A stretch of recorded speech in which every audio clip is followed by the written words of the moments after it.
Hindarilah olehmu menyakiti orang lain, karena sesungguhnya ia termasuk racun yang mematikan.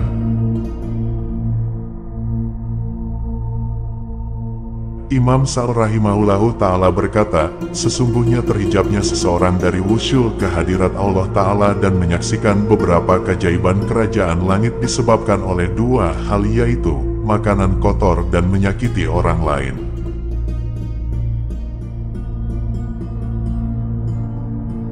Dan Imam Sa'd rahimahullahu ta'ala juga berkata, pedoman kami di dalam menempuh jalan menuju Allah ta'ala ada 7, yaitu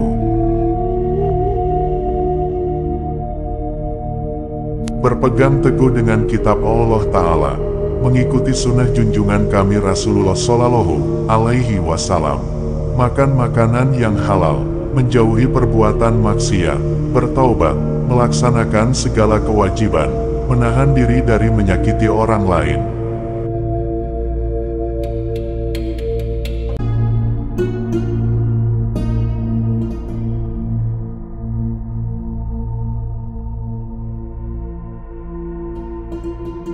Ada 2. Pertama, menahan diri dari menyakiti anggota zohir. Kedua, menahan diri dari bisikan hati yang berupa buruk sangka kepada orang lain.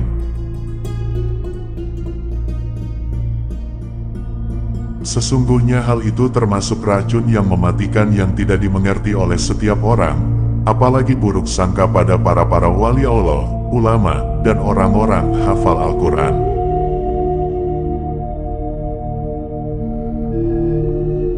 Dalam wasiat tuanku, Ali bin Wafa rahimahullahu ta'ala disebutkan, waspadalah kalian wahai orang-orang yang menempuh jalan menuju Allah ta'ala akan hak seseorang dari kawan guru-guru kalian, para aulia, karena sesungguhnya daging para kekasih Allah itu adalah racun, sekalipun mereka tidak mengambil tindakan apapun terhadap kalian.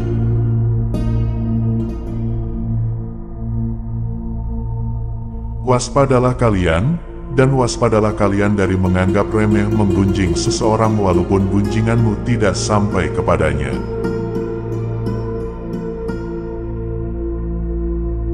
Bahkan takutlah kalian dari menggunjing lebih tukut dari apa yang paling mereka takuti apabila gunjinganmu sampai kepadanya, karena sesungguhnya Allah Ta'ala mengasihinya. Ketahuilah hal itu wahai saudaraku.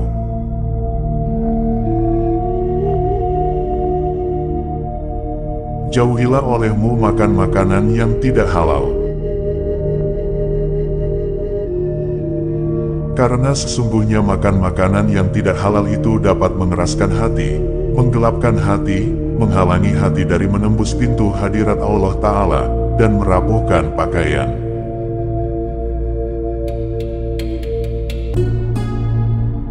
Imam Abu Hanifah rahimahullahu ta'ala berkata, seandainya seorang hamba beribadah kepada Allah Ta'ala hingga ia menjadi tegak laksana tonggak ini, namun ia tidak menyadari apa yang masuk ke dalam perutnya, apakah halal atau haram, maka ibadahnya tidak diterima.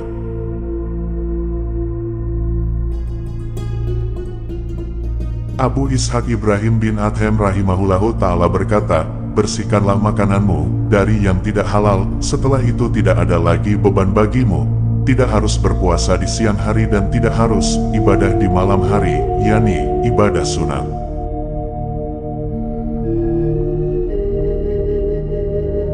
Abu Bakar At-Turmuzi rahimahullahu ta'ala berkata, tidak sesuatu pun yang menghalangi seseorang untuk sampai ke hadirat Allah Ta'ala kecuali 1. Berdalil dengan yang bukan dalilnya.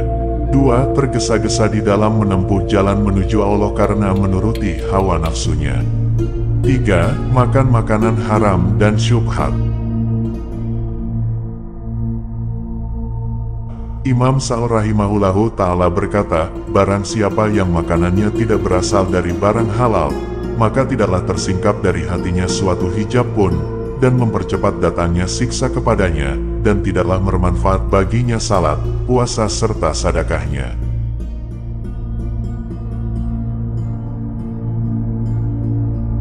Imam Sufyan rahimahullahu ta'ala berkata, hendaklah kalian senantiasa makan makanan halal, dan janganlah sekali-kali kalian makan makanan haram.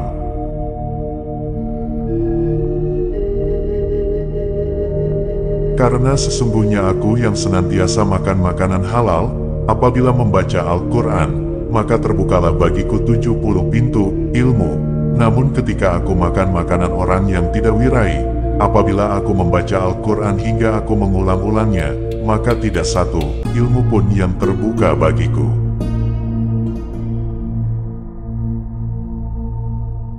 Syaikh Ali As-Sijzili rahimahullahu ta'ala berkata, barang siapa makan makanan halal, maka hatinya akan menjadi lunak, lembut, bersinar terang.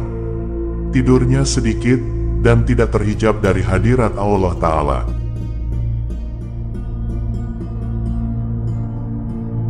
Tapi barang siapa makan makanan selain yang halal, maka hatinya akan menjadi keras, kasar, semakin gelap, terhijab dari hadirat Allah Ta'ala, dan banyak tidurnya.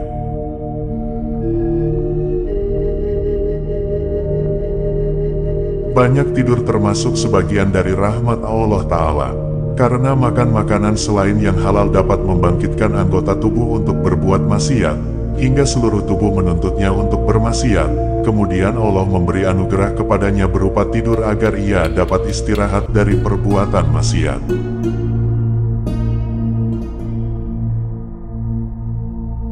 Demikian itu sebagaimana halnya Allah memberi anugerah kepada orang yang taat berupa makan makanan halal agar dapat menegakkan ibadah kepadanya siang dan malam.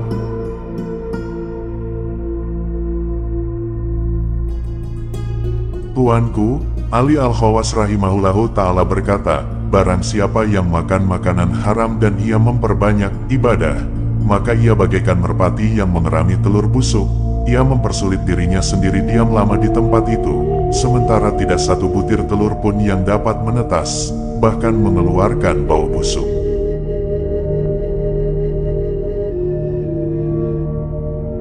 Dan sebagian dari bahayanya makan makanan haram adalah padamnya cahaya hati, hilangnya ketajaman berpikir, menghilangkan nikmatnya berzikir, membakar tumbuhnya keikhlasan niat, membutakan mata hati, menggelapkan mata, melemahkan agama, tubuh serta akal pikiran, menyebabkan lalai dan lupa, dan mencegah dari merasakan nikmatnya hikmah, ilmu nafi, serta marifat billah.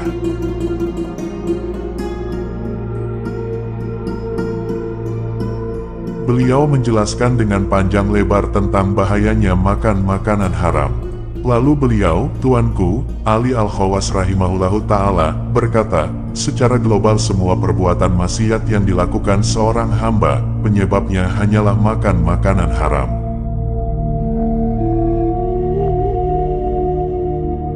Karena itu barang siapa yang makan makanan haram kemudian ia mengerjakan amal ketaatan, maka ia benar-benar mengharapkan hal yang mustahil.